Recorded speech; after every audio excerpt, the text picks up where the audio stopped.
Welcome back, everyone, to the Boss Ladies podcast. I know you all are probably listening like, this isn't Sualia and Manasi. My name is actually Saha Salahi. I work as the Legislative Advocacy Manager for Ignite National.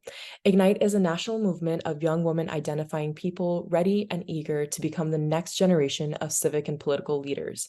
So today we have a very special episode where I get to host the amazing hosts of this podcast, Sualia and Manasi. So I want to go ahead and pass it over to them to introduce themselves. Yeah, we're so excited to sort of be in the hot seat today and switch roles with you, Saha. We're super excited for this conversation, really looking forward to it. I can go ahead and introduce myself. My name is Manasi. I am one of the co hosts of the Boss Ladies podcast, which hopefully you as a listener might be familiar with. I am currently a freshman at the University of Pennsylvania studying bioengineering, but a lot of my background and interests lie in the space of reproductive health. So I currently am a part of the Youth Advisory Council at Period, which is a national movement sort of working in the space of menstrual equity. Um, and I've worked on a lot of different sort of realms of reproductive health and sort of women's representation politics, including with organizations like the National Women's Political Caucus. I'm currently an intern at an organization based in Nigeria called Family Empowerment Media, where we design radio ads to improve distribution to information around family planning and contraceptive access. And I've also, especially in high school, previously worked with organizations based in California on educational policy and educational advocacy. So I have experience in that space as well. Hi everyone, I'm Swalia, the other co-host of the Boss Cities podcast. I'm also a freshman in university, and I'm currently studying computer science and linguistics, specifically computational linguistics. But I have a really strong background in education, so I currently serve on South by Southwest EDU's advisory board, which is the second largest EdTech conference globally. So every year we'll host people from around the world on different tracks, which is like curriculum, partnerships, and also technology and investment in the edtech space. So that's something that I've gained a lot of experience from sort of understanding like the education landscape. And then previously, I also worked as a learning designer at School of Humanity, which is an online international high school that uses a more progressive learning model. And before that, I used to serve on different communities within my school district. So I've had a lot of different types of experiences within the education space, ranging from more local policy to even like more global education systems, and also having a more, I guess, startup and like investment lens as well, while looking at private versus public sectors of the education space. Wow, I'm truly beaming behind the mic right now, hearing all the work that y'all do for your communities, because at such a young age, it just shows the involvement and engagement that y'all bring to the table, and that in entirety is so important. Especially I see the crossover between y'all's interests and the organization Ignite as well, because even the work that we do on a national and local level is on the buckets of women's rights, civic education, and voting rights. So there's a lot of crossover here, which is awesome. Something that we also do here at Ignite to also highlight today's special episode is the fact that we're recording this on National Voter Registration Day, and to see how involved you both are in your communities, it only makes sense to also talk about the impact that has on the elections on the local and federal level, right? So to highlight that is super, super important on today's special episode. And to overview a little bit of what we do here at Ignite in regards to voting, we have a really robust campaign actually called Ignite the Vote campaign. And it really goes into a lot of those areas that y'all mentioned that folks care about in their communities. And we provide resources to those communities to help them be more civically engaged and be more politically involved, especially women identifying people in communities all across the nation. So it's amazing to have both of you here, and I can't wait to dive deeper into this conversation. And to start off, I'm very, very curious to hear, at such a young age, what motivated you to launch your political leadership journey and get involved in the political or civic engagement realm? Yeah, I can start off for sure, pass it over to Swalia, but Like I mentioned, I am a freshman in college, but I think my sort of political leadership journey probably started freshman year of high school, so about 4 years ago. And I actually definitely started sort of my journey in political leadership within the education policy space. Similar to Swalia, I also worked on different projects within my school and my school district. So I lived in California, so we actually have an organization in California called Generation Up. And so I, worked with Generation Up through all of high school, but I, well, essentially, like Generation Up works on sort of education policy in this state of California, specifically within public education. So we work on different measures, spanning from mandating ethnic studies in classrooms, sort of gun violence, like having accessibility to menstrual products within the school system, climate education, like just so many different sectors of education, and kind of using policy to redesign the space of public education. But the way that Generation Up operates is through both grassroots chapters within schools, school districts, and then college campuses within California, but also through sort of trying to pass statewide policy as well. So there's kind of that dynamic of both grassroots work and then larger scale policy work being done. But I personally joined Gen Up my freshman year of high school when I started my school district's chapter of Gen Up. And we personally worked on mandating ethnic studies at a district-wide level. So at that time, we were still trying to pass ethnic studies as a statewide mandate in all high schools, which now is a required class in California for all California high schoolers to take ethnic studies. I think that'll be implemented sort of in a few years as different school districts are like sort of designing curriculums for this class. But we personally worked to get that passed within my own school district, and we were one of the first school districts in California to pass an ethnic studies requirement before the statewide mandate kind of happened. So that was really interesting, sort of working on that. And then I joined sort of the finance and development committee at Generation Up, sort of within the statewide team, and I was there for 4 years, and that was super interesting because I got the chance to work at the intersection of policy, partnerships, grant applications, and thinking about how we could scale our work at a grassroots level and both within the state. And it was also really interesting navigating this during COVID when it was really hard for grassroots chapters to sort of mobilize and take community action because everything was online. And I think schools were adapting so rapidly to sort of the state of, COVID education that it was really hard to figure out like what to predict or what to do next, especially in the space of education policy. So that was really interesting. I think speaking more about reproductive health and how I got involved in that space, I think that was also definitely driven by, again, I know we'll touch on this later, but just a really deep love of that problem space and like wanting to work on that. It was definitely driven by, I think, personal sort of experiences. And then I think also, in the past few years, we've seen so many changes in the space of reproductive health and reproductive policy. And I think as someone who wants to work in the space of healthcare and healthcare design, I've realized that reproductive health is one of those spaces where there needs to be a huge shift in the way that we think about reproductive policy for us to even design impactful healthcare systems and reevaluate the way that our reproductive healthcare system works. And I think just exploring that pathway, both within my community and outside of it, led me to dive so much deeper into reproductive policy and get involved with, organizations like Period and Ignite that are working on these issues at a national level. Yeah, I can share my own civic and political leadership journey. So for me, like I mentioned earlier, I started off with engaging in my own school district. So my sophomore year, I started serving on my district's Diversity, Equity, and Inclusion Council. And specifically, they had a committee. They had two committees that I ended up serving on. So one was like Vision 2030, sort of like creating policies and plans to meet our goals as a district by the year 2030, and then also just their curriculum committee as well, because a large part of diversity, equity, and inclusion plays a role into like what curriculum standards we set for our students, and how we also communicate those standards as well.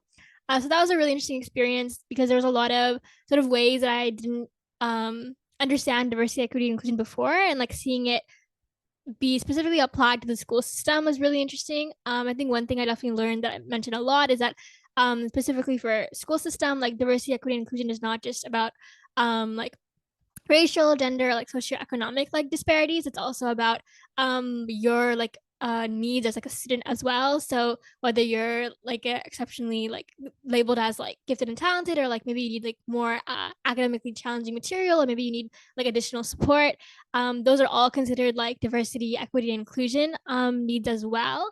It really is catering to like what are different needs of our students, and like where do those disparities lie. So I think expanding my definition of diversity, equity, and inclusion was a really valuable experience as well.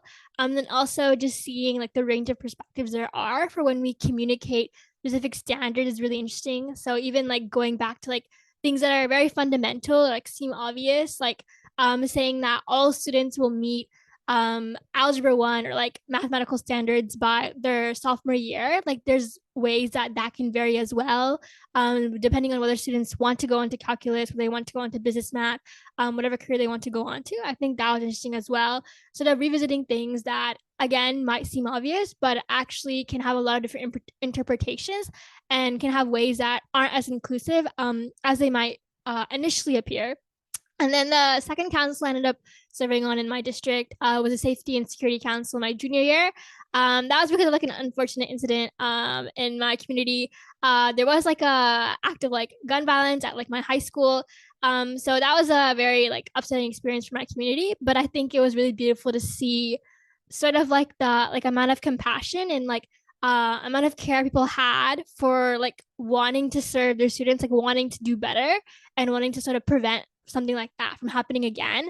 And again, I just learned so much from that council as well, like seeing all the different stakeholders and seeing that the school system really is like very holistic. Like if we wanted a like effective school system, like we need to include everyone, not just like student teacher relationships, but also how administrators communicate to parents, how parents are able to talk to their students, just all of these different people that make up an educational community, from students to educators to admins who we don't usually interact with on a day-to-day basis.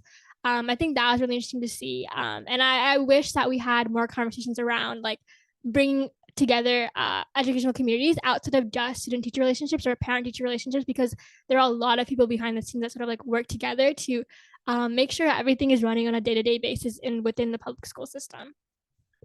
Oh, I totally agree. And I think it's a testament to the work that y'all do, showing that Gen Z is truly motivated by issues, not by party, especially when we are living in such a polarized nation.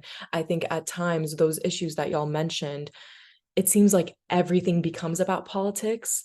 And that in general can become difficult when folks are trying to get into the space, right? When they're trying to understand how to provide a solution to that problem, right? That you mentioned, Manasi, earlier.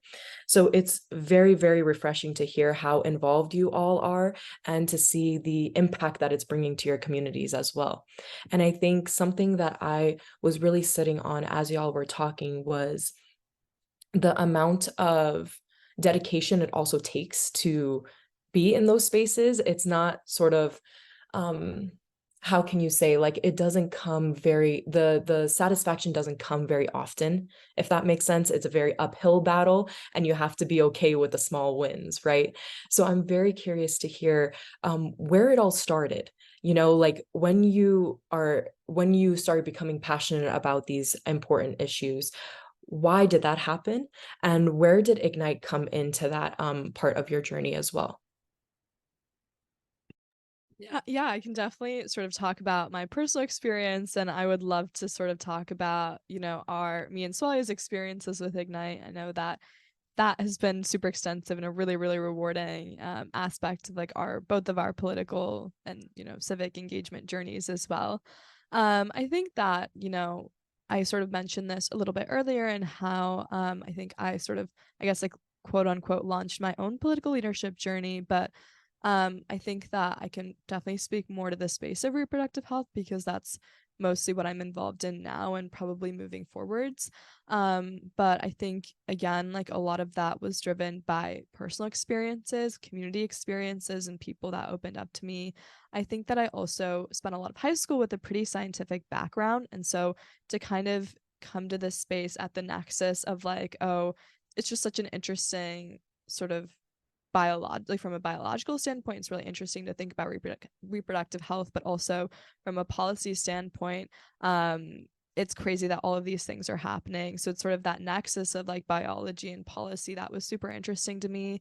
I think personally, I, participate in a lot of different like hackathons and just like events during sort of, I think, sophomore and junior year that sort of propelled me to, I guess, like build in this space and work on smaller projects in this space. Like you said, especially when it comes to policy and, especially reproductive policy, you have to settle for the small wins sometimes because it is very sort of sparse that we get, big victories in this space. But I think being able to fight for the smaller battles like makes a big difference. So I think I was kind of doing my part in that. Before I joined Period at like a national level as part of the Youth Advisory Council, I had a Period chapter in my own community, and we were working on sort of different smaller level policy measures and even like fundraisers. So we were working, I like lived in the Bay Area, so we were working with the San Francisco Asian Women's Shelter on sort of different fundraisers and events, and we got to meet with a lot of the organizers in that shelter. And I think that was like a really, really influential experience for me, because I think being able to just talk to people who work there on a day-to-day basis and even understand a lot of the challenges that the shelter and the women in the shelter were going through, people impacted within San Francisco. And I know that, for example, like a lot of the women's shelters in San Francisco, and I'm sure this is true for other like big cities as well, is like they can't like leak their address because a lot of the people there, like women there, are trying to escape some sort of like domestic violence or some sort of incident that's like threatening to their life. And so even the fact that they are kind of like living in secrecy and fear, but also like lack the sort of access to these like very crucial products that they deserve, that they have a right to own, was just really upsetting to kind of like hear about, kind of, I guess, like even in my my own communities at a community level. But I think like I mentioned earlier, I was sort of doing this on the side, and then also kind of working on different projects in the space of like healthcare and science. And so I spent a lot of high school working on the intersections of like AI and women's health and reproductive health care. And I sort of worked on things like, diagnosing reproductive disorders, how we can use technology to better improve that process. I got really into things like IVF and sort of drug diagnostics my senior year. So I also spent a lot of time my senior year of high school trying to figure out how we can use AI to better prescribe drugs for women undergoing IVF so we can make that process more effective. But I think I just spent, again, like a lot of high school so interested in this problem space that I was addressing it from multiple angles of, technology, science, and then also policy, that I feel like it's allowed me to gain a much more holistic understanding of the problem space, because I've been able to approach it from so many dimensions. And I know Solia probably, has a lot of, similar things to say when it comes to education. So like passed over to her. Yeah, I was gonna say, for me, like my motivation to get involved in like the political space or just being civically engaged, I think it's something that I've always sort of been involved in. I just didn't really know it. I just didn't call it political leadership or civic engagement. Like I always used to like be in student council. Like I always wanted to like run for different like officer positions. But I didn't really think about it at like a larger scale. I was just like, oh, I want to be involved in like my school community, or I want to do this thing. In order to do this thing, I have to serve this position. So like even things like if I want to host like a Valentine's Day dance, or like if I want to see like wonder why we don't have like more global oriented curriculum. Like I feel like it came from a place of like, why don't we have this? And like I want to see this happen. So like that mentality of like, oh, I have ideas. I feel like they should be implemented. Or there are things that are like obvious, and I just don't understand why they're not a part of like our daily operation, like the way that we sort of like conduct our curriculum or do like XYZ. So I think I definitely learned that a lot when I was like on the diversity, equity, and inclusion community. Like I had a lot of questions for like, why don't we necessarily acknowledge this holiday, or why don't we like mention this like during like our free blocks, or like when teachers are like giving instruction. So I think it came from like one, wanting to be engaged, like wanting to see things through, and then two, like questioning why some things didn't exist. And then I think for like how I sort of got involved with Ignite, I know I mentioned earlier that I serve on South by Southwest EDU's advisory board. So I actually met Ignite at South by Southwest EDU in 2022, which was like so serendipitous. I was not expecting to meet more politically like oriented organization, but it was a very like welcome surprise.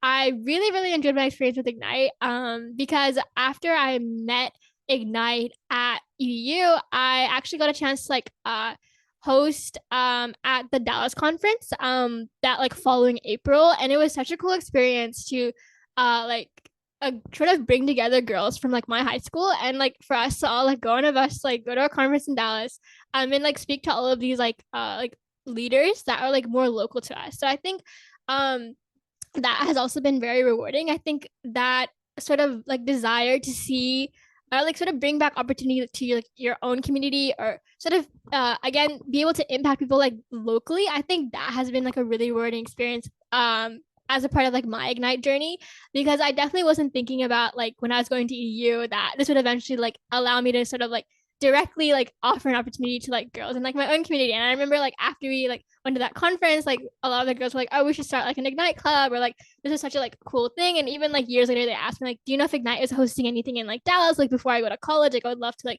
be more involved. So I think that was like super cool, have the opportunity to impact people like very directly, because I think the work that I've done previously was like maybe at like a district level, or like maybe at like a policy level, but again, like direct impact was super interesting. And then that summer, Manasi and I also went to Ignite's Young Women DC, which was also a very, very like impactful experience. Again, I was not expecting or planning to like visit the Capitol building that summer, but I think that was a very relevant experience for me, because while we were at the Capitol building, we met with committee members like from our states. So for me specifically, I met with actually Senator Cruz's legislative committee. And that was an interesting experience, actually. I think I learned a lot from it. And I would say that unlocked, like, sort of changed the way I view politics, because I think before I viewed political engagement as like either you vote, or maybe you serve at the local level, or like you really have to run for office if you really want to have like a large scale impact in like the way policy operates. But I think a major like learning point I had from that experience is that like you as like a voter and like as a constituent like have so much more power than you initially think you do. And I think even hearing that directly from the committee, like hearing them speak about how they note every single call that they get, that you can specifically go and book a meeting with them, and like regardless of like what your opinion is, whether you viscerally hate the legislation, whether you're like passionate about it, they will take on the meeting with you. And that's not something like I ever knew. Like, I didn't know like that sort of like direct like opportunity to like voice my opinion and potentially like change like or like edit like what the legislation like might be. I didn't know that was an opportunity that I really had. So I think that was very powerful to see that there are like more ways to get engaged. Like you have more power than you might initially think that you do. And I think that other major takeaway was again going back to like the local politics. Like I just didn't realize that like people in these committees like do actually like know the names of my community, like do actually know the name of my high school. When you talk about like acts of like gun violence, like I had no idea like they actually like are aware of like what happens in like our state. I think knowing that was really powerful. Like it made me like feel like what happens in my community is actually being like monitored, like it is actually being seen depending on the problem. So I think that was again like a really powerful experience for me. And then most recently, I also had a chance to go to Young Women Run Texas. I'm in Austin earlier this February. So I got to keynote a wonderful session with Emily Flores. And again, that was also really powerful because again, we were talking to people that were like within like the Texas Capitol building, and we were talking about issues that were very, very relevant. So like one thing that was very major for Texas this year is that we actually eliminated the tampon tax. And so while we were there in Austin, we were actually discussing the tampon tax with the legislative committees that were at the Texas Capitol building, and to see that tampon tax, so like even though we were there like very recently, like that movement to eliminate the tampon tax in Texas has been going on for like a long time, like 5 to 10 years. Like it's like achievement and a milestone that has taken like the work of many women that have come before us, like many like inspirational like leaders within the Capitol building as well. But to see that actually like follow through, I think that was a very powerful moment, and I'm glad I sort of got to witness that while I was there. Yeah, I'd love to like add on really quickly about the Ignite sort of experience that I've had also. I also just want to shout out, I know Sualeha mentioned her keynote with Emily Flores at the Young Women Run Texas Conference in 2023 that is published on our podcast. So if you haven't taken a listen, definitely go take a listen because it's a great session, a great conversation that they had. But just like wanted to sort of like reiterate so much of what Sualeha said. I know that Sualeha has been able to do so many really, really amazing things with Ignite in Texas, but I know that when Sualeha met Ignite at South by Southwest EDU in 2022, she told me about them because she, you know, was really excited to meet them. And I think that's, you know, a major reason that I was also super excited about Ignite's mission, sort of hearing Sualeha's interaction with Ignite and being able to meet them at EDU. And so that was like a big reason that both of us attended Ignite Young Women Run DC in 2022 and actually got to visit the Capitol building. And that I think Sualeha talked about sort of her takeaways from the Capitol visit, and I also had a really, really impactful experience.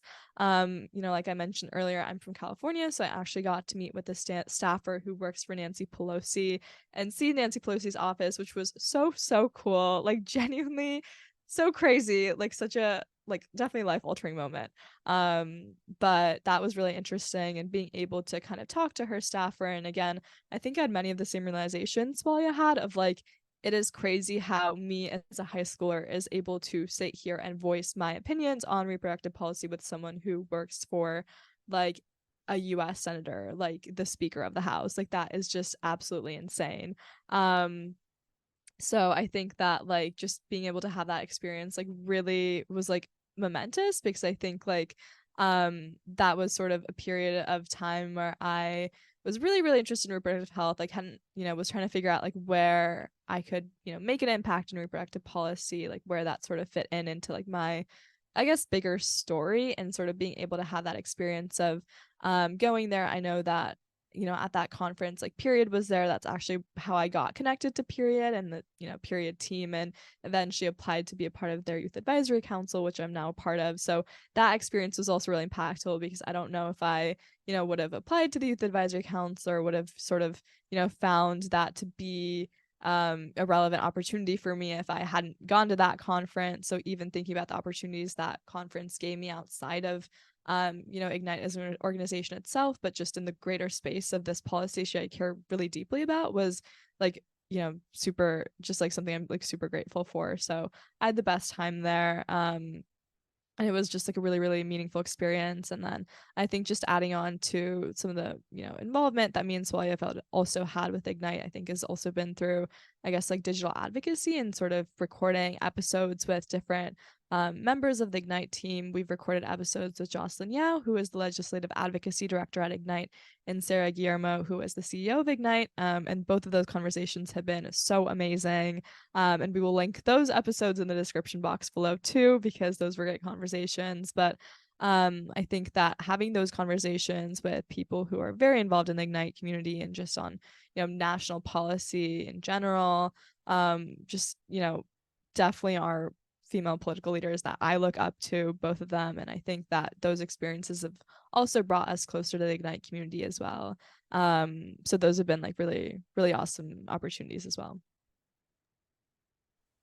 I just have to say, you both have highlighted the successes of your careers professionally and personally so beautifully. To hear all the amazing things that y'all have done and to know that Ignite was a part of that journey is something to really be proud of on my part, working for Ignite, because to know that young people like yourselves are involved, but not only taking advantage of the resources that's around them, it really brings a smile to my face to know that we can be of resource to you all, if that makes sense. And I think even in my own personal journey, it was, I don't know if y'all feel the same way, but growing up in an immigrant household, it was always like politics is not to be talked about, right? So I think even in my journey, I didn't necessarily have the same I guess, resources until I met Ignite, until I was able to sort of find my way there. But the political leadership process sort of taught me that it doesn't have to be, like y'all mentioned earlier, it doesn't have to be just running for office or being in politics in front of the candidacy, if that makes sense. More so, it can be different paths. It can be the candidate route, policymaker route, voter route, and they all have power in that. if that makes sense. It's to understand how much power there is behind all those roles, either if it's behind the scenes or in front of the microphone. So to know that you both are involved in your communities at the capacity that you are just shows that if there is a lack within the community, it will come through. It will move, even if it moves slowly. It's about making sure that you're representing your voice at the table. And I think when it comes to women's representation in politics, it's something that we recognize all the time in our organization at Ignite, to know that it's a parity that we're trying to bridge. It's that gap that we're trying to bridge. And it only happens when we stay active, stay involved. So I'm very, very thankful to know that there are folks like y'all in the community working. And I think it's important to also ask, what does politics is personal, quote unquote, mean to you? Because that's also very, very important in the aspect of how you hold yourself in your community and how you bring change to your community as well. Yeah, I can go ahead and, start off. I think that this is something I was thinking about a lot in preparation for this conversation. I think that it's like a really, really interesting sort of slogan, because there is no correct way to exercise political power, which I think we've touched on a lot in this conversation. And I think that's been a learning experience that I've had to sort of realize. I know, like, Saha, you mentioned this, while you mentioned this as well, but like, I think I had a very sort of binary definition of what political power looked like. And even thinking about the scope of local politics and sort of the just diversity and like opportunities there are to be politically engaged, I just like was so unaware of all of those things. I think something that's difficult is the education system that a lot of us are exposed to in the US doesn't really prime us to understand that, again, there is no correct way to exercise political power. I know that, things like voter registration are becoming a more prevalent part of our school systems and our communities, but, voter registration is just one of the many ways that we can get involved. I think that sort of one of the other things with the idea of politics being personal is that political behaviors are, again, like, very polarized. And I think a lot of just young people, feel the need to be politically engaged, but it feels like there's sort of a magnifying lens on everything you do when it comes to politics, whether it be, even just voter registration, or just like even using different platforms to take a stance on what you believe in. It feels like there's sort of always, I guess, like, it's an empowering thing to do, but also I think a lot of people are scared to do it. I think that has a lot to do with like social identification and how political behaviors kind of either form or break bonds between people. And I think that's just becoming more and more prevalent in today's climate, when we can see everything about everyone. And I think especially when it comes to political behaviors, that's just like, again, magnified. But I think just like as a whole, we really do need to redefine what political engagement looks like in a modern environment, and what, again, like, it looks like for people with different backgrounds and lived experiences. Political engagement isn't going to look the same for me as it does for someone in completely different demographic, location, age bracket, socioeconomic class, etc. I just think, like, even something as simple as like voter registration, like, I, moved from California to, Pennsylvania like several weeks ago, and even pre-registering to vote in California versus now registering to vote in Pennsylvania was a completely different process. Like, even that in and of itself, like, was very different, moving to a different state. And, I can only imagine if someone at a different age, different point in life, like different sort of political background, different socioeconomic class, again, like, went through that same exact process, like, that would look entirely different for them. And this is, again, like, just a very minor example of sort of the difference in what political engagement looks like. Even to complete the same action or sort of come to the same point, it takes people like many different types of experiences to get there, I guess. But I think, like, sort of in tangent to that, like, I think that even understanding like what political engagement can look like at a very like minor level, I think people don't really understand like the power of voting and the power of even sort of just like speaking their voice and getting involved in their community, even within certain groups, external to, maybe their school or internal to it. yeah, I just think that we really just need to redefine what political engagement means, because I think Swali mentioned this earlier, and I thought this was really interesting of like always I think a lot of young people are civically engaged, but they just don't know how to define it, or they just don't associate that term with what they're doing. But I think that I think sort of broadening the definition that we have for political and civic engagement will probably, I think, allow more young people to identify with that idea and identify with that identity of being a political leader or being someone who is civically engaged, because a lot of young people are doing amazing work, but don't necessarily resonate with that identity because they don't even know what the definition of it means.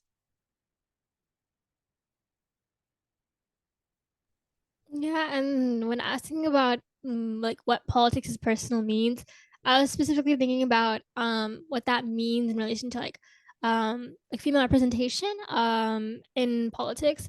So some of the things that I was just thinking about was I think politics should be like a reflection of like our needs and our values. And so I was thinking of that specifically when we talk about like policies that are related to like reproductive health, or like more inclusive policy around like childcare or like time off, sort of those types of legislation as well. Because I was just thinking about how I think growing up, I thought of like, I don't know, politics and legislation as something that's like very large, very hard to like sort of like interact with. And I thought of it as something that's like very disconnected. Like politics is like a black box. Legislation is like not related to me. But I think as I've had more political experience, like through Ignite and through serving my own community, I like now see it as like the exact opposite. Like politics and the legislation that we sort of have in society should be a direct reflection of us, and that's not something I necessarily was always like conscious of, because I didn't realize we really had like the power to sort of shape what that looks like, especially when it comes at like the local level. Um, so that's sort of how I would like interpret that slogan. I hear you. And I think even for myself, it was always difficult to wrap around the fact that it's attainable, politics in general. I always thought it was so far up, I couldn't even reach it. But I think legislative advocacy really proves that young people can advocate for change at whatever scale it is. And you both are a testament to that. So it just shows how important it is to at least voice your concerns. And then from there, keeping up and following up and making sure that those folks that you are employing that are elected are not only listening to you, but also implementing that change.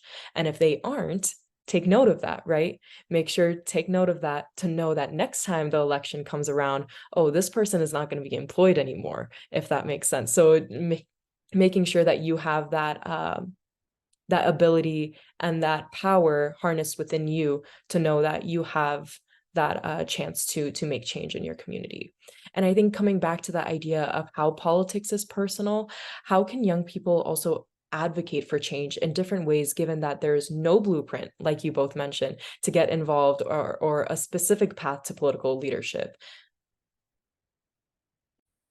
Yeah, I can jump in, and I think I think I definitely touched on this earlier, but I think that at least for me, like a lot of my interests in politics have been very driven, and sort of again like a reflection of just like needs that I've seen in my own community and like at a larger scale. I think that like there just like is also a lot of power in sort of thinking about political and civic engagement across platforms.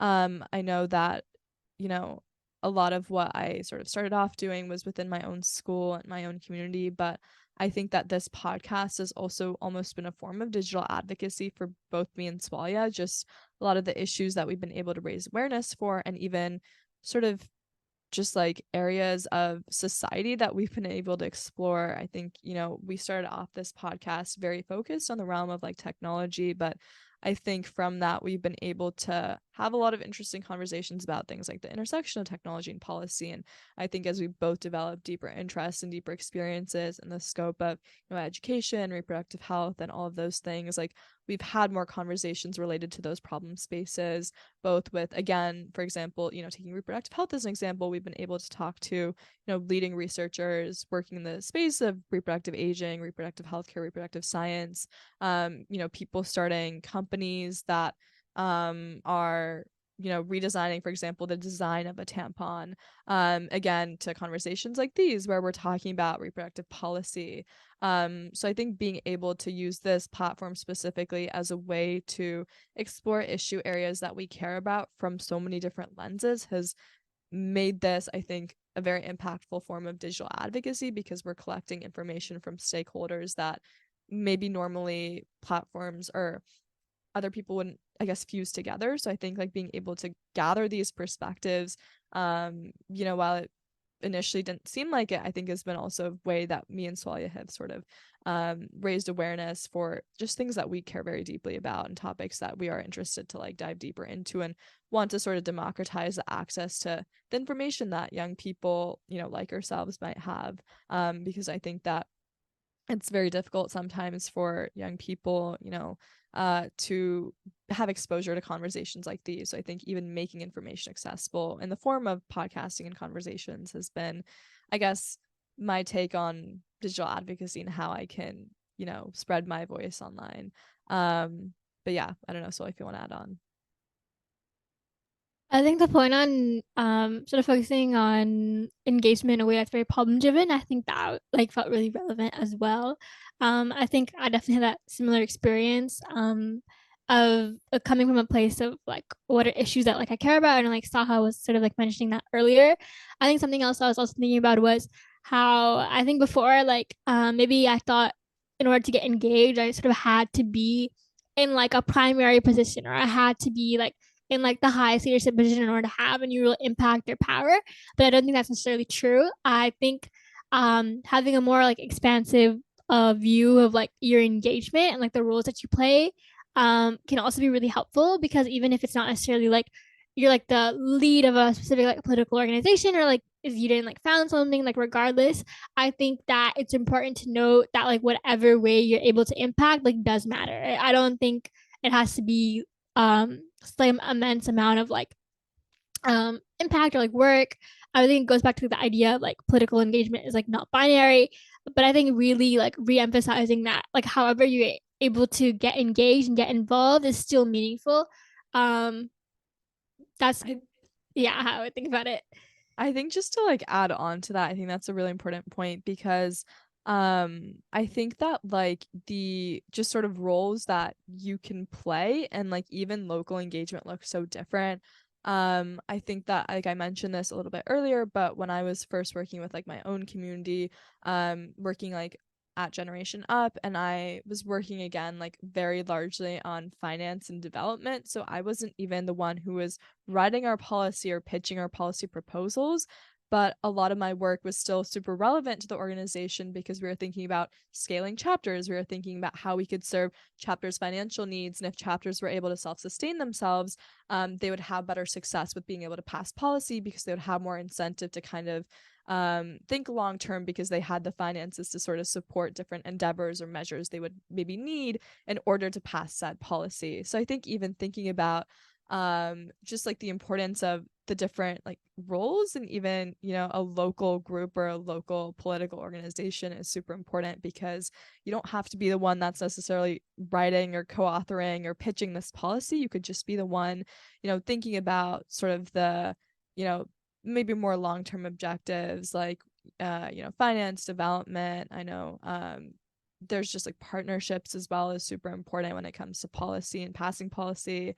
I know that one example of that is between like Ignite and Period, and how they've been able to partner on so many different things. I know, Saha, you can probably speak more to this, but whether it's at a local level or at a national level, like there's just so many different like sectors of policy to get involved in. So I think that a lot of just getting more young people to advocate for change also involves redefining political engagement as not just like policy itself, but all of the things that are necessary to successfully pass and instate political measures. So for example, with ethnic studies, or the state seal with civic engagement California, and different measures we pass, like a lot of it has to do with not only before we pass the policy, but after, once we pass that policy, what does that look like? How do we implement it?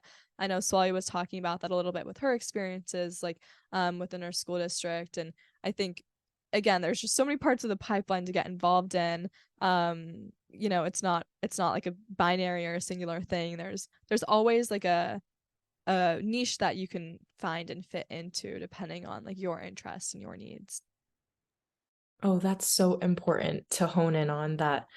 There's that niche, right? And to mention how the work is definitely necessary at whatever scale it is the part that I think goes missing at times when young people are trying to get involved. They get scared that, okay, maybe my work is not as impactful as said writing bill or legislation. So I definitely hope that through this conversation, the audience can also get an idea that at whatever scale it is, it's important work and it's necessary work. So I would definitely urge you all to take the time to also think about your community's needs and be able to sort of brainstorm that. And if you ever need resources or help along the way, I know that Ignite is an organization that can definitely help boost the momentum aspect of you becoming a political leader in your own community. But also, if you're just interested in about policy, Ignite's website, which is just www.ignitenational.org, on our advocate page, we have policies actually from across the nation that are listed on there that you can easily advocate for. You just put in your address and it's a 1-2 step of you just it takes you to your local electeds page and you're able to reach out to them via email, phone call, or reach out through social media, and we provide that script. So it makes the process super easy for y'all. And like Manasi had mentioned, when it comes to either menstrual equity, reproductive justice, or education policy, like Sualeha was mentioning, we're able to highlight those on the website as well. So it's definitely a resource to use if you're trying to take the first steps towards legislative advocacy. And with that, I wanted to sort of get in, I know that both Manasi and Sualeha had mentioned both of the policy areas that they're really interested in. However, I want to take some time to really get into that because it's so important to touch on both their areas that have been really rocking the boats recently within our national politics, but also on the local level. So my question actually for Manasi is, what role of legislation when it comes to accessing reproductive health care do you think comes into play, especially knowing that after the bill, like post Roe v. Wade, knowing that it has threatened access to women identifying individuals, how do we sort of move forward from that? And what does the role of legislation do to make sure that we're moving forward, not backwards in this nation? I think there's a lot to touch on here, so I will try my best to condense my answer. But I think that sort of my overarching answer to what you mentioned, which was like a great question, is like, I think that in the sort of scope of so many different, again, like statewide and national measures in the space of reproductive policy and reproductive justice, specifically from a healthcare perspective, I think we've been pushed to seek a new definition of what healthcare, reproductive healthcare looks like and even means given more and more constraints. I think there's been a huge focus or need to focus on the space of accessibility and education in particular.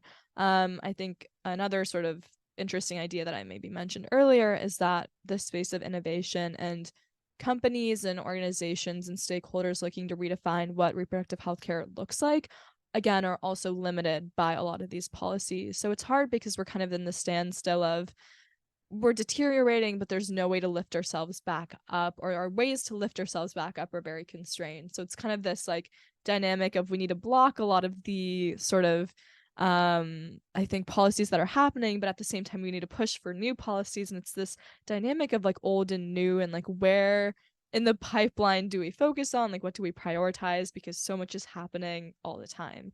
I think just in the past few years there have been a lot of both wins and losses in the space of reproductive justice. I know that for example, even when it comes to education, right, like we've seen states like Florida with their don't say period law, while also we've seen places like DC kind of mandate the first sort of more streamlined menstrual education curriculum, and they're the first sort of jurisdiction to do so in the US, and that's again hopefully a blueprint that more states will follow.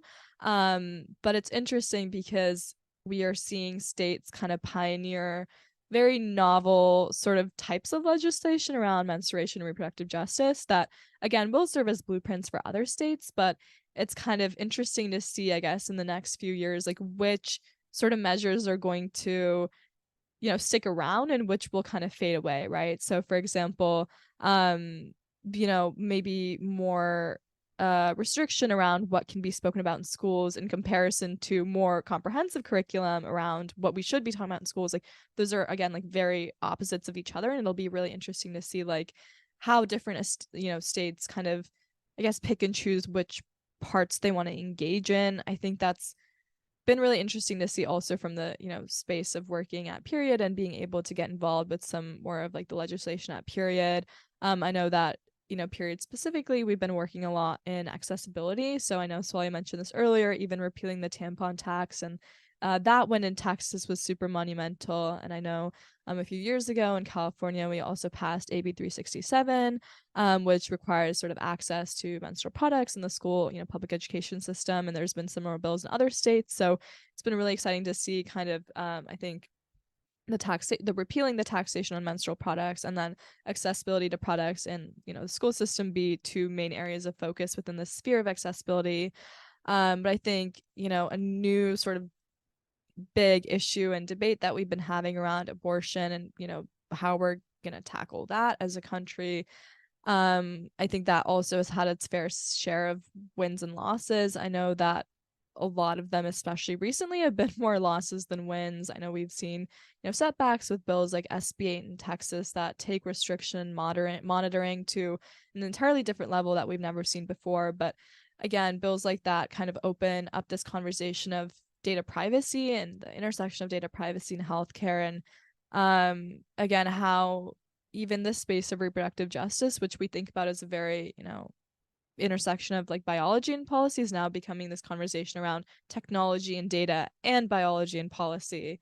So we're just seeing so many different kind of ways of surveillance thrown in, which is quite frankly, I think, really scary for a lot of people. And I think that again, it also requires a lot more education. I think that there needs to be more conversations around, again, like we need to have more transparent conversations around the intersection of just surveillance and data privacy and how that's playing a larger and larger role in reproductive justice and reproductive healthcare. So I think I like maybe touched on a few of like the key areas that have sort of been really prevalent in the space of reproductive justice and reproductive policy today. But I think just like overall, going back to what I was saying at the beginning of, I think all of this comes down to the fact that we really need to figure out sort of what the future of reproductive healthcare looks like, because there's been so many different back and forth measures happening that I think that, again, all of the things that you were mentioning earlier in this conversation about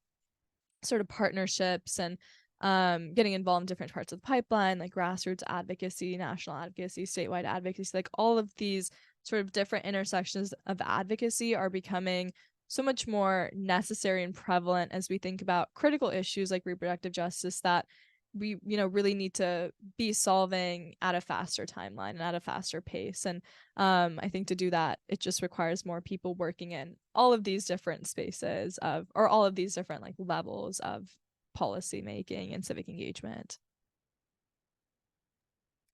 Thank you for sharing those anecdotes, Manasi, because it's so important to sort of see that timeline like you broke down, right, of all the things that are going on in our nation. And at times it can be very overstimulating for folks that are just getting involved, that, oh my goodness, there's so much going on at such a fast pace, it's hard to keep up. But I genuinely believe, like you mentioned, it's state to state, and it's really making sure to know what's going on in your community.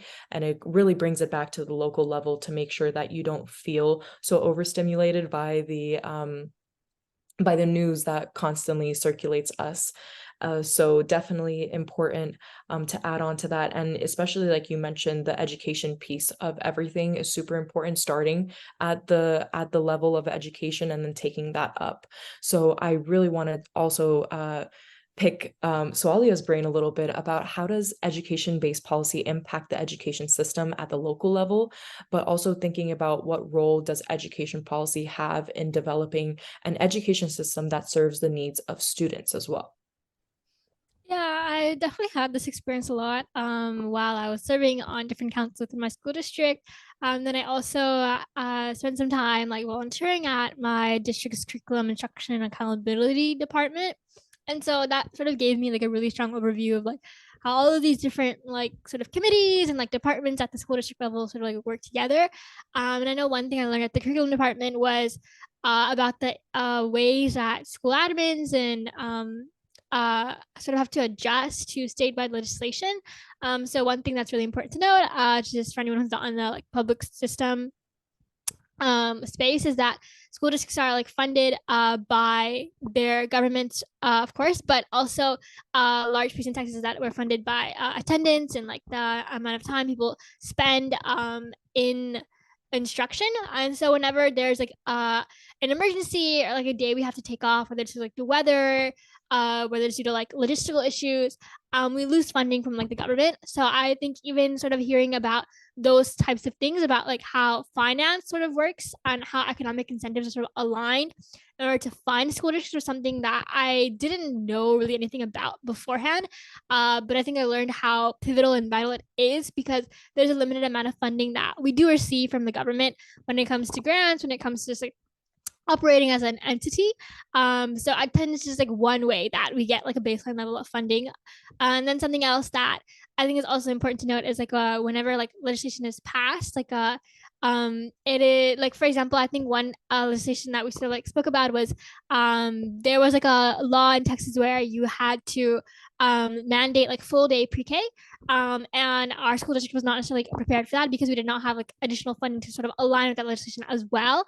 And it was not just about like the funding itself, it's also like where do we find extra space in school buildings for that, where do we find like sort of the resources to go into like hiring to find the right educators to again like allow for us to have like longer hours for instructing the specific like age demographic. I think something else that we also spoke about was um how there is like a specific requirement for the types of textbooks that we even use, and how that sort of limits like the types of resources we can use when it comes to curriculum and instruction, and sort of limits information and like flexibility in what we're able to sort of include in like the direct curriculum.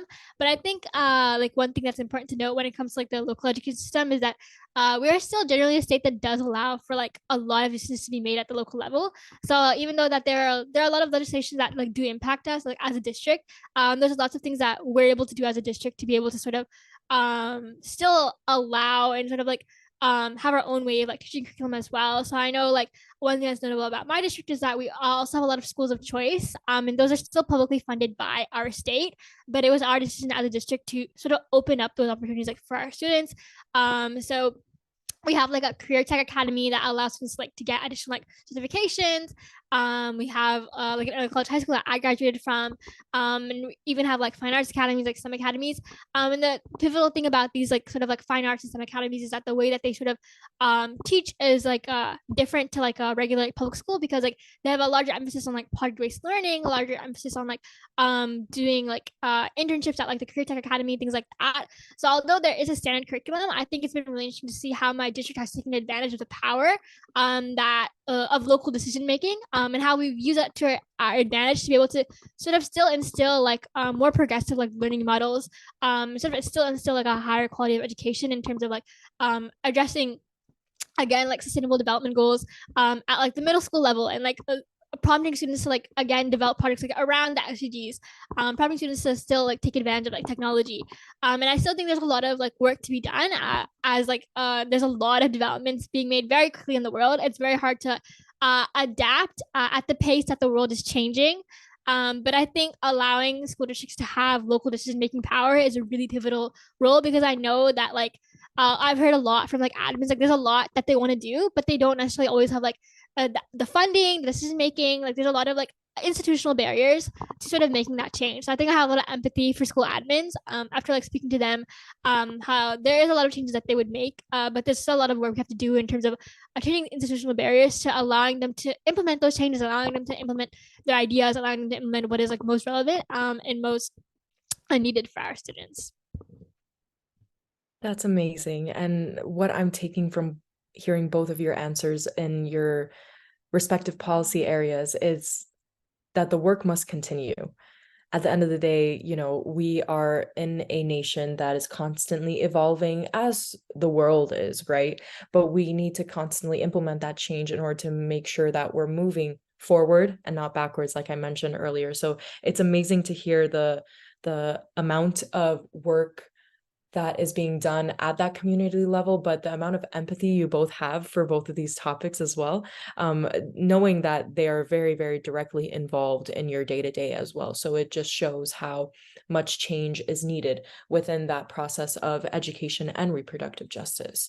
And I think filming this podcast episode on voter registration, National Voter Registration Day, is a testament to showing how a pinnacle of change is now upon us in our nation again. And it happens every 4 years at the general election level. So it's something to think about of what do we want to see really be talked about and really be highlighted amongst these electeds that are going to take their position to hopefully try to convince us to vote for them, right? So I'm very curious to hear also how is voting a right that young people should harness to make change? In what ways is voting more powerful than young people might even think? Yeah, I can jump in. I know that Swalia has voted, so I'm sure she can speak to this more. I have not yet. I am yet to turn 18. But I am registered to vote in the state of Pennsylvania. So I'm looking forward to doing it for the 2024 election. But I think to answer the question, I think it goes back to the whole idea of how politics is personal.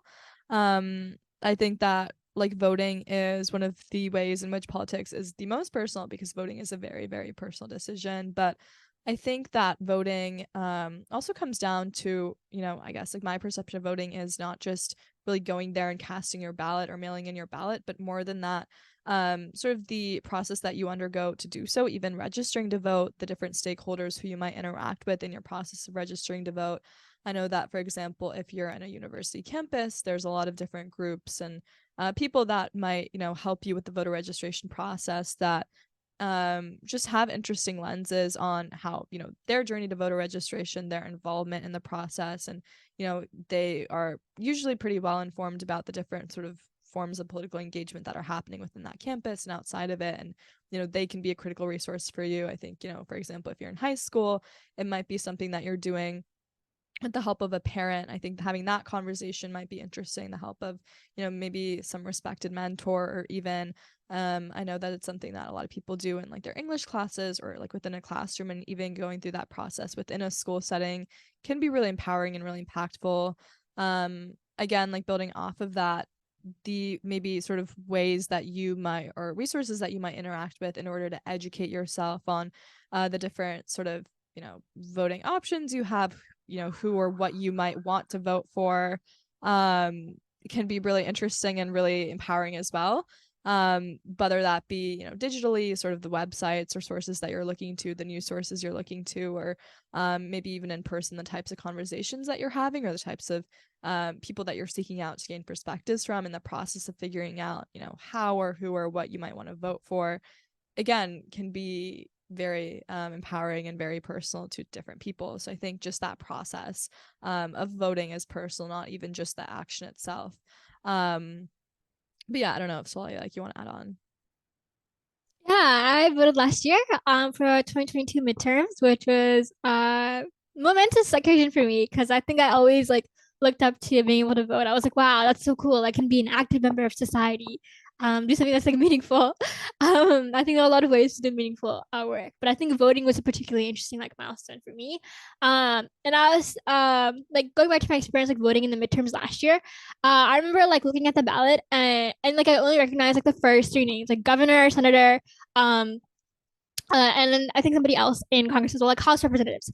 But when I looked down like at the other ballots, I was like, I don't recognize any of these names. And I think like even like other positions at a statewide level, like governor deputy, that is a statewide position. It's not necessarily like a local or like regional position.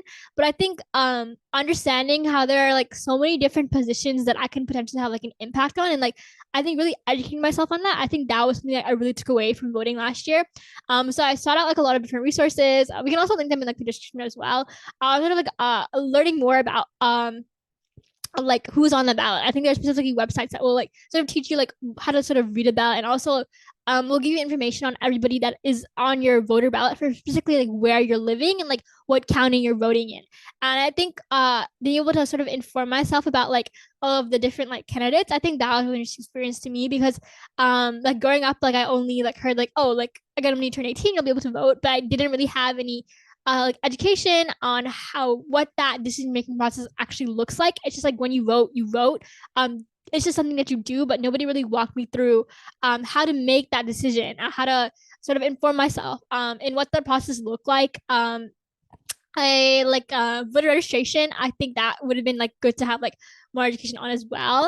It wasn't like, it was pretty straightforward, but even like knowing like the deadlines, like I know even like talking to some of my friends, like I like was like talking to one of them, I was like, hey, like have you registered to vote yet? She's like, no, like I totally forgot, like I had no idea. So even like that is like a testament to like how it should be like a lot more like normalized and a lot more accessible to like register to vote, to sort of like have this information. Um so I think that was like a major takeaway for me. Just like the process of voting, like how to inform yourself, how to make the decision, because again, it might seem like it's obvious, but I think there's a lot to really consider and factor into like when you're making that decision. Yes, and I would even add that my personal story for voting, I started my first election was the 2020 election.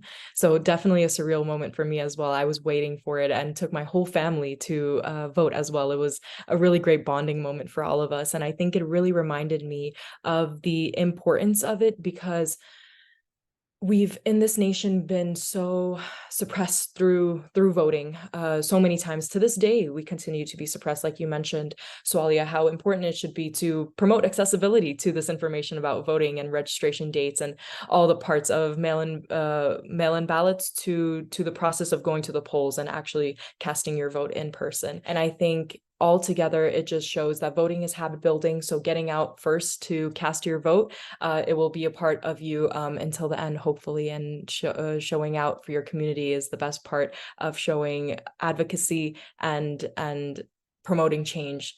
So that's definitely something to look into. And though I really don't want this conversation to end, and I want to keep going and being able to pick on your brains, I do want to ask this last question about sort of hearing all the amazing things that you both have done. I'm very, very curious to hear what advice you would give to young leaders who want to unlock their political potential. Yeah, I mean, I think that a lot of it we touched on throughout this episode. I think that the biggest thing, just thinking about my own high school self and like what I wish I knew earlier, is just the power of getting involved at school district, like local level. I know that it's something we talked about in this episode a lot, but I mean, I think that's how like I sort of started my journey. And it ended up being a really, really crucial part of my high school experience. I think it was actually the one thing that stayed stagnant throughout high school for me was the sort of political advocacy that I was doing throughout all of high school. I think every single other thing about me in high school changed. So I think that just getting involved as early as you can. I know even if you're like a freshman in high school, an underclassman in high school, or even in like university, you still have a voice and there's still a space for you. So I think just getting involved really early on. I think that also the work that you do is not binding. I don't think that you have to, intend to work in policy to get involved in local policy. You can get involved in local policy around whatever issue areas you care about, regardless of what you want to sort of pursue in your career. There's still a space for you. Yeah, I just think that like getting involved in any way that you can in your immediate community is like the best possible place to start. But yeah, I don't know if you want to add on, Swell. Yeah. Yeah, I think like the focus on your local community is like super relevant. Even like when it comes to voting, like you have the most power when you vote for something at the local level, but those are the elections that have the lowest voter turnout, even though we have the most impact available at that specific election. So I think looking at school boards, like looking who's serving like within your like county, within your region, I think that's really like vital to know as well. I think like I was speaking earlier, I think informing yourself, seeking out resources, educating yourself is a really big piece of like unlocking political power, because it's difficult to unlock political power without really knowing like what the landscape looks like, without knowing like what opportunities there are for you. You'll only really know what opportunities are available once you start like seeking them out, once you start getting exposure to them. But also I think like going back to like the notion of like not feeling like intimidated by like large positions. I think one thing I want to touch on also is that you don't necessarily need to have like any types of skills or previous experiences to be able to get politically engaged. Like you don't have to have specific like be able to like write really well or be able to have some sort of background in like financial analysis, like to even have any like previous experience in leadership positions at all. I think even something as simple as like volunteering your time during an election or during voter registration, like those are things that anyone can do. And I really want to emphasize that that is not something that like you need to have previous experience for. So even something like that, I think that is a meaningful way to get like politically involved. You learn so much when you start volunteering and when you start like sort of doing these things that seem like more simple but are still very meaningful and still very impactful. And again, just like going back to like impacting like your own community, I think there's like so many ways to get involved, whether it's like serving on like council in your school district, whether it's like finding a community that sort of like discusses these types of topics. I think those types of like maybe like more low hanging fruits is like really important to note, especially for people who have like very rigid schedules. I think there's a lot of ways that we can sort of be flexible about sort of again taking advantage of opportunities. And like Manasi was mentioning earlier, digital advocacy is also a very large piece as well. Like it is like boundless when it comes to time. There are so many ways to like again sort of like crowdsource information or opportunities, like when you're online, like even if it's like publishing content or reading content, like whatever it is, even like asking questions to people, whether that's reaching out to like a local representative or something that you can sort of like shadow as well. I think that can even be like a great way to sort of start, even if it's like a city council, like that's still very relevant. So those would be like the main ways that I would sort of think about wanting to unlock political potential for young people. I just like want to reiterate what Soya said, because like I love how you gave so many tangible examples, because I think like what you said, like even shadowing or even just like again engaging in conversations with people that you might not otherwise is like a really important way to do it. I think like literally just reaching out to people, like if you're in high school within your school board or your school district, and like finding out about I guess like people who might serve in positions that you might not be aware of. I know that personally I had a lot of conversations with my school district's sort of coordinator for school culture and climate, and he was like a really really interesting resource, and I didn't even know his position existed until later in high school. And it's, you know, I think just getting involved in conversations and like relationships with these people that just have really interesting expertise and like careers before they, you know, work in the positions that they do, like they can be really interesting resources to connect to with local groups, organizations, opportunities, all of those things. And again, like Swaya said, like you don't need to have, I think, previous experience to engage in a lot of these different communities or councils or whatever group they might be, like before sort of I, you know, got involved with Generation Up or different sort of measures of like political engagement within my community. I worked in finance and development, but I had no idea how to even write a grant proposal. And it's something that you get training to do, and it's something that you get a lot of help and guidance towards, but you shouldn't, I think, you know, unsubscribe to that space because you think you don't have the relevant experience, because I think again just giving your time and commitment and effort and energy speaks volumes. I think that again, like these are skills that are can be trained and are also very transferable. I think the skills that you gain from working in local policy, working in, you know, different, you know, angles or measures of civic engagement are things that you take with you throughout, you know, your experience, regardless of whatever career or you know, sort of future you pursue. You know, things like finance development, even, you know, writing, being a better writer, writing proposals, or even learning how to, I guess, like build meaningful relationships with these people working in these spaces are things that you're definitely going to need later on. So I just think that there's so much power in like the value of gaining these skills through engagement and then also transferring them into, you know, opportunities later in your life as well. For sure. I echo everything you both mentioned. The importance, the impact, it's all in there embedded, especially hearing both of your stories. It's just amazing to hear, and I appreciate you both for sharing. I think through this discussion, we really have been able to learn that it really does start today. If you're interested listening to this podcast and you want to get involved, you can start that journey today and take advantage of those resources that are available to you. Ignite being one of them. Our Ignite the Vote campaign is something that can help you register to vote. And if that's something that you're interested in or haven't done yet, please feel free to go on the Ignite National website, which is just ignitenational.org/ignite the vote, and you'll be able to find the vote page on our website to get your political journey started. And if it's in any other aspect that you want to get involved, Ignite is definitely something we as staff will always do our part to try to get you involved. And so please feel free to reach out through the website or follow us on social media. But through this entire discussion, I really want to thank you both for giving me the opportunity to host you both on this special episode.